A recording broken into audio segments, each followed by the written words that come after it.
ये भगवत मार्ग मिलना बड़ा दुर्लभ विषय है। भ्रमण के समय और जब जब जहां जहां जैसे मिलन भगवत कृपा से संतों से हुआ है, तो जो ये गोस्वामी जी ने कहा है, जन्म जन्म मुनि जतन कराही, बिल्कुल ऐसा ही सत्य अनुभव हुआ है।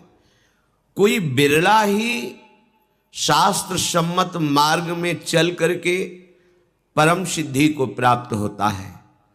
नहीं तो शास्त्र ऐसा अरण्य है, जंगल है, जिसमें बहुतों की बुद्धि को फंसते हुए देखा है, निकल ही नहीं पा रहे। सारा का सारा ज्ञान केवल स्थूल सूक्ष्म और कारण इन्हीं को सिद्ध करने में लगा है, जबकि ये अविद्या का खेल है। ज्ञान तो इनको मिटाने के लिए है, इनको सजाने के लिए नहीं है। पर प्रायः इतनी शरीर की अवस्था हो गई, 80 वर्ष 85 वर्ष, और साधना में लगे हुए हैं, और केवल अविद्या का पोषण हो रहा है। बड़ा आश्चर्य होता है।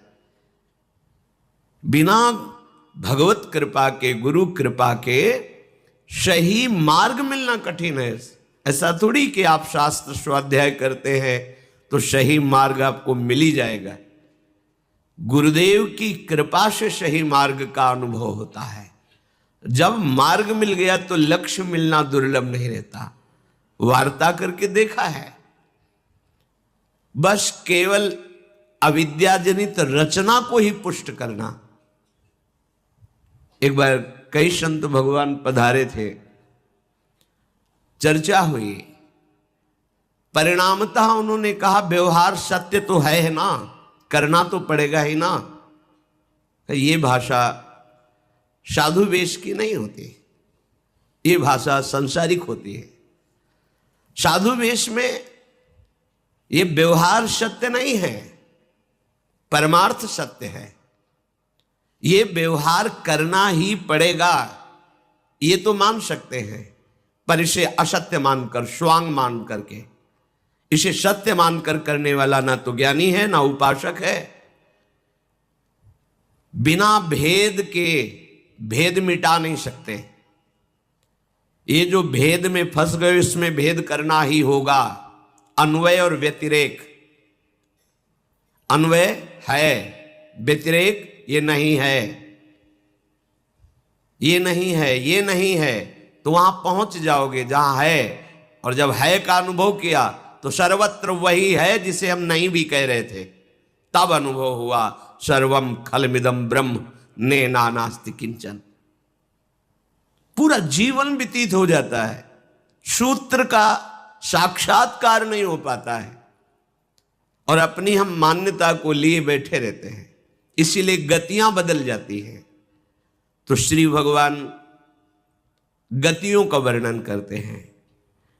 यत्र काले त्वनावृत्ति मावृत्तिं चैव योगिनः प्रयाता यान्ति तं कालं वक्ष्यामि भरतर्षभ।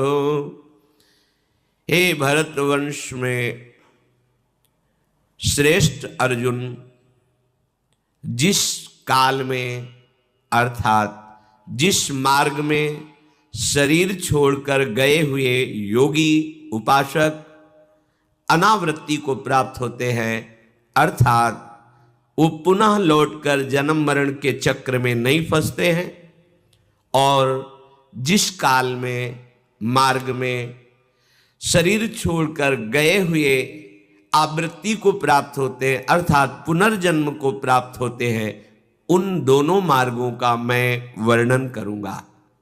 सुनो, भगवान ऐसा कह रहे हैं। पहले श्लोक की 2-3 दिन चर्चा हुई थी। प्रभु कह रहे हैं कि मैं संपूर्ण संसार को व्याप्त करके विराजमान महान ईश्वर हूं। मेरी अनन्य भक्ति के द्वारा मेरे को तुम प्राप्त कर लोगे।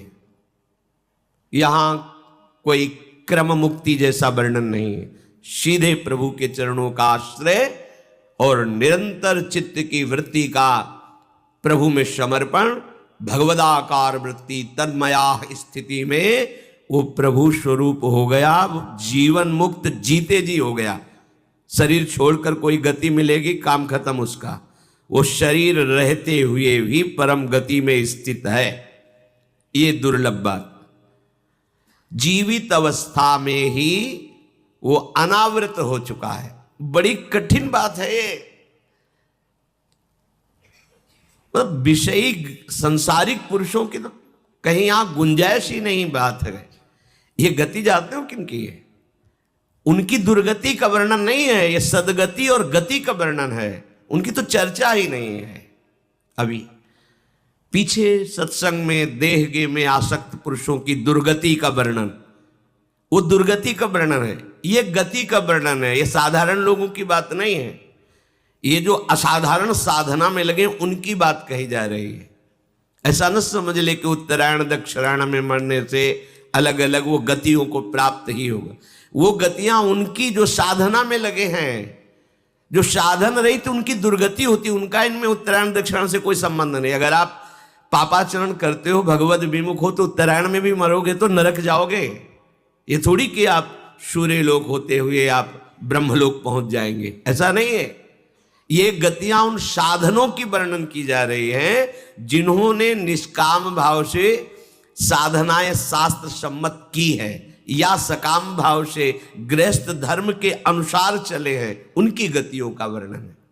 सबसे पहली दुर्लभ गति, प्रभु के चरणों का आश्रय लेकर निरंतर प्रभु का भजन, उसे और कुछ जानने की जरूरत नहीं। भगवत चर्चा सुन रहे हैं, भगवत चर्चा कर रहे हैं, पर हमारा एक ही लक्ष्य है, निरंतर गोरे सांवले चरणारविंद का आश्रय लेकर उनका सुमिरन करना, बस, और कुछ नहीं जानना। इसी से सब कुछ प्राप्त हो जाएगा। वो जीते जी जीवन मुक्त है, क्योंकि उसे अपना कल्याण करने के लिए सोचना नहीं है। भगवान कह रहे हैं ऐसे को तेषाम हम समुद्धरता मृत्यु, ये भगवान का ठेका है। योगक्षेमम बहाम्य हम त्वाम सर्व पापेभ्यो मोक्षयिष्यामि मा शुचः, ये भगवान का ठेका। ये मार्ग बिल्कुल अलग है। इसका परिचय बड़े कृपा पात्रों को होता है। अब दूसरा मार्ग, जो साधना करते हैं योग आदि की, बहुत से लय योग, हठ योग, बहुत से योग है। बता रहे हैं गुरु कृपा ना हो तो शास्त्र रूपी जंगल से निकल पाना बड़ा कठिन है। माया के जंगल से निकल पाना तो सरल हो सकता है प्रपंच के, लेकिन शास्त्र के जंगल से निकल पाना बहुत कठिन होता है। कोई बिरला ही कृपा पात्र उस सूत्र को समझ करके सही मार्ग में आगे बढ़ जाता है, नहीं फंस जाता है। हमारे पास तो ऐसे प्रायः कृपा करके पधारते रहते हैं। उनके दर्शन और संभाषण से लगता है इतना समय व्यर्थ जा रहा है, एक बार भी राम कृष्ण हरि शिव नहीं निकला, और घंटों तर्क करने के लिए तैयार है। एक शब्द भी भगवान का नहीं, केवल स्थूल सूक्ष्म और कारण, केवल इसी की चर्चा। तब लगता है कि कहां फंसे हो। अविद्या की पुष्टि करने के लिए ज्ञान है या अविद्या का नाश करने के लिए ज्ञान है? हम पूरा ज्ञान अविद्या की पुष्टि करने के लिए लगा रहे हैं। बड़ा भ्रम हो जाता है। अब जो अपने को पहले ही बड़ा मान चुका है, वो काहे को कोई किसी की बात समझेगा। तो इतने बड़े बन जाओ कि सब तुम में समा जाए, तब तो तुम्हारा बड़ा बनना सार्थक हो गया। इतने बड़े बनो, इतने महान बनो कि तुम में सब समा जाए, केवल तुम ही रह जाओ, तो अहम ब्रह्मास्मि। या फिर इतने छोटे बनो कि सब बड़े बन जाएं, तृणादपि स्तुनीचन। बीच में काहे को हिल गए हो? त्रिशंकु क्यों बने हुए हो? दोनों मार्ग हैं। बड़े बनना है तो इतने महान बनो कि केवल आप ही आप रह जाओ, तो हो गया ब्रह्मबोध। या फिर इतने छोटे बनो, तृणादपि सुनीचेन, तृण से भी नीच, तो आप हो गए प्रभु के लाड़िले प्यारे दास बन गए। प्रभु की प्रेम लीला में प्रवेश पाने का अधिकार मिल गया। अपने ना बड़े बन पा रहे, ना छोटे बन पा रहे, बीच में हिल गए। ये बीच वाली दुर्दशा वाली वृत्ति को त्यागना चाहिए। बीच ठीक नहीं है। बीच तो प्रियालाल के ही बीच में ठीक है, और नहीं ठीक है। सखियां संधिनी हैं मध्य में। प्रिया और लाल वो बीच में संधिनी शक्ति है, इच्छा शक्ति है। हर समय वही प्रियालाल के बीच में ही बीच ठीक है, जगत में बीच में नहीं ठीक है। या तो या इतने छोटे बनो और या इतने महान बनो, बिना बने काम नहीं चलेगा, बनना पड़ेगा। जब तक आप अपने को बीच में रखेंगे तब तक बात नहीं बनेगी। तो अपना मार्ग है छोटा बनना, क्योंकि हमारे ही आराध्य देव शब रूप में है। ऐसा आचार्य आदेश करते हैं, देखो सर्वान वस्तुतया निरीक्ष परम स्वाराध्य बुद्धिर्मम। तो मेरे आराध्य देव शब रूपों में है, तो सबके चरणों में प्रणाम है। सब हमारे यही मार्ग है भक्ति का, प्रेम का। यही गोस्वामी जी कह रहे हैं, श्री राम मैं सब जग जानी, करऊं प्रणाम जोरी जुग पानी। दोनों हाथ जोड़कर चराचर जगत को प्रणाम करता हूं, क्योंकि सब मेरे श्यामा श्याम है। ये हुआ छोटा बनना। आत्मस्वरूप भगवान के विभिन्न नाम रूप हैं, वो मेरी ही आत्मा है और एक ही आत्मा है। अनंत घड़ों में वही एक आत्मा भास रही है, उसके सिवा दूसरा कोई नहीं, मैं ही मैं हूं। इसका साक्षात्कार हुआ, जीवन मुक्त हो गया। ये जो बीच में वृत्तियां हैं, तो कह रहे हैं कि वो क्रम मुक्ति होती है, क्योंकि उसमें सूक्ष्म वासना बनी रहती है। साधना बहुत बढ़िया हो रही, पर उसमें वासना बनी है सुख भोग की।